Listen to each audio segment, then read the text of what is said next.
Mimi nichukue fursa hii kumshukuru sana Mwenyezi Mungu kwa fursa kutujalia afya na kukutanisha katika mkutano huu wa leo kwa kuwashukuru viongozi na wananchi waliokuwepo hapa.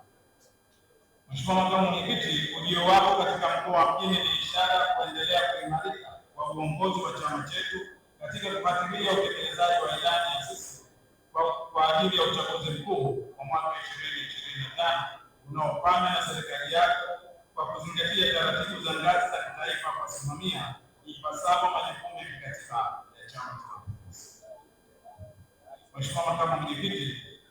kwa mujibu wa mwongozo wa Chama cha Mapinduzi unaozungumzia ubora, uwezo na uzoefu wa Chama cha Mapinduzi katika kutoa miongozo kwa nchi, unaonyesha na wewe ni binafsi katika utekelezaji wa majukumu yako ya kila siku kwa kuwaletea maendeleo wananchi wote wa Tanzania.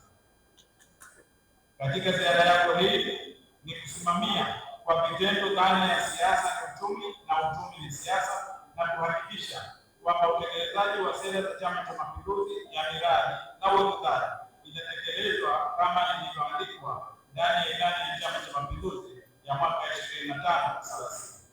Mheshimiwa Makamu Mwenyekiti, viongozi na wajumbe waliokusanyika hapa leo wana hamu kubwa sana kusikiliza wewe na maelezo yako, kupokea nasaha zako na kuiongoza na kuendelea kujifunza namna bora ya kutumikia chama chetu kwa uadilifu mkubwa na uzalendo wa moyo